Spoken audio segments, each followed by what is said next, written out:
gibwa mu ttaka era kakati ebinazi bitandise okusimbibwa. So nkwebaza kubanga twakolagana ffenna bulijjo. Ayo n'avaayo n'agenda e Kayunga district ne wabaayo obuzibu bungi ng'abantu ng'ebikumi 4 babagoba ku ttaka.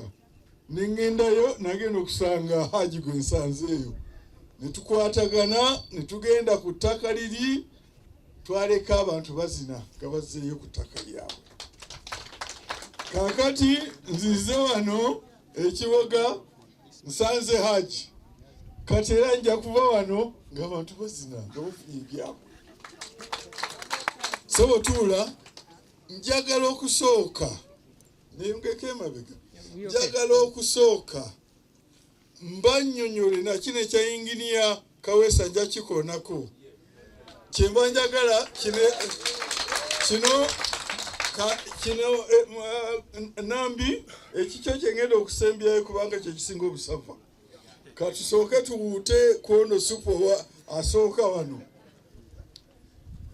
Ettaka President Museveni lye yasooka okwagala okulabirira nti abantu banywere ku ttaka lyabwe.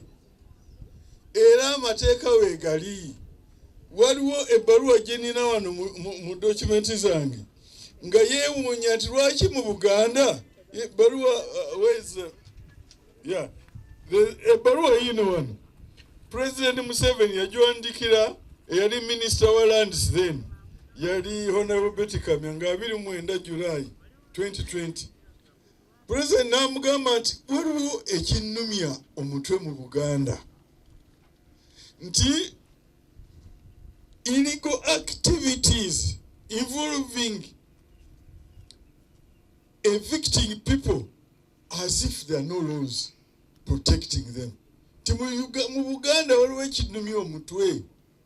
Abantu bagoba ku bibanja nga walinga nga watali mateeka. Kakati njagala okubanyonnyola amateeka gali muno gonna kyetaagisa nja kisoma oba kyetaagisa. Amateeka President ge yassaawo oba oli wa kibanja oba oli wa kyapa oba ekyapa kya mayiro oba ekyapa kya liizi.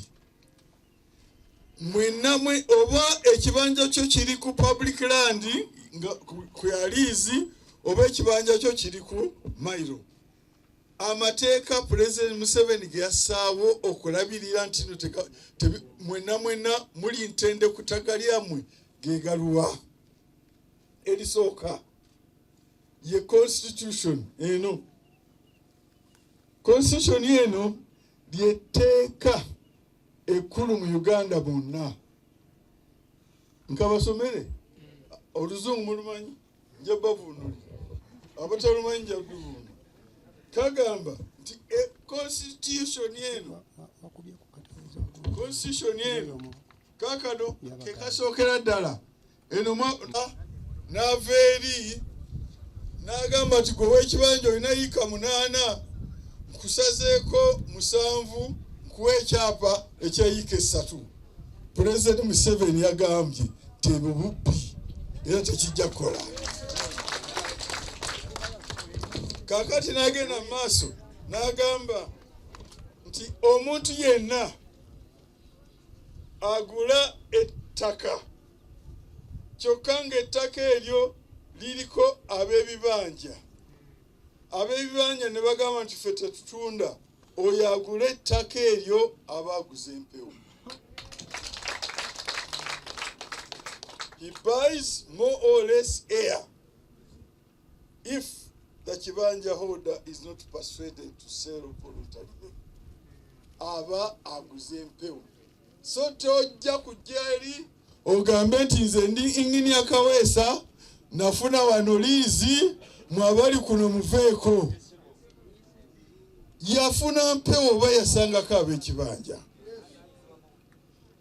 Ate era nja kubalaga nga nkyaliko ekyo kambalage n'akatundu akalala kubanga ekya Kaweesa eyo yali ki liizi si mayiro. Kati liizi toyinza gifuna nga kuliko abantu. Etteeka liri lyonna lireese mukakase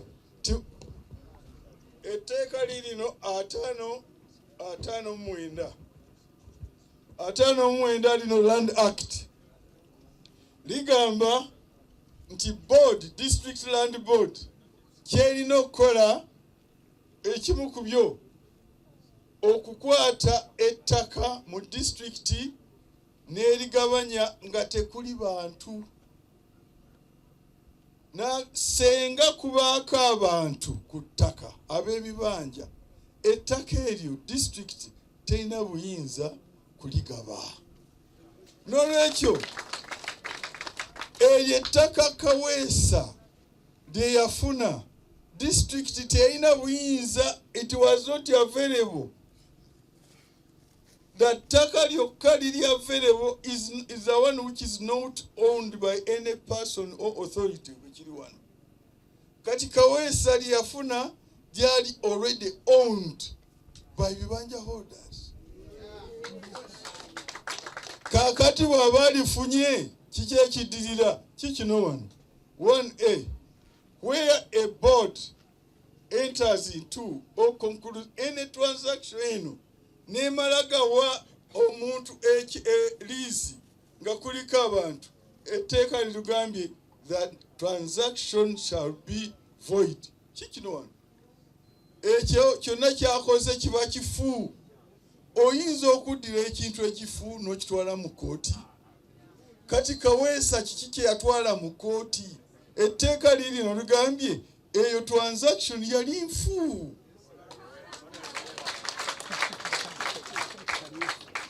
Eno 91 kwe kugamba, era bwentyo bwe nayogera wali mu lujjudde, era n'ekiwandiika nti abantu baddeyo n'ekyapa bakisazeemu. Kati ate mukirengera. Without referring the matter to court or land tribunal, the commissioner has power to take such steps as are necessary to give effect to this act. Alina obuyinza, kati ze nina obuyinza okutwala steps ezo, okulaba nti etteeka lino ligenda mu maaso lirabirirwa, okulaba nti ekyapa ekyo kifu ddala nga bwekigambibwa. Kati nekigamba nti ono komishona era nze mulagira, era namulagira kwolwo nempansa nti agireki ekyapa ekyo akisazeemu. Kikino wano cancellation of certificate of title. Kikino section 91. Kakati oyo Kaweesa alina ki? Nakiwandiika nempandikira RDC. Ebyo byonna ssebo wali tonajja wano. Byonna nabiwandiika bulungi. Nabyogera mu lujjudde nti ekyapa kifu mu mateeka. Kati kiki kyotutte mu kooti? Era bwe yagenda mu kooti olwasooka, kooti yamugoba. Era lawyer eyaliyo gwe naweerezaayo nassaayo cost za $1,000,000. Kakati yatya nadduka nti akola opiiringa kiki? Kubanga kiri number 1 court ekya process eyo gyakyakola tekuli order. President Museveni yagamba wano kamba kabasomero nti wabaawo order wateekwa okubaawo order, eno protest tendaba na kubaako order. N'olwekyo ebintu byonna tewannabaawo kivaayo kigamba nti ekyapa lino etteeka lyalifu, ekyapa kiramu. Mpozi ng'oyagala kusooka kukyusa tteeka. Kakati mukyala Nalubega bwe yagendera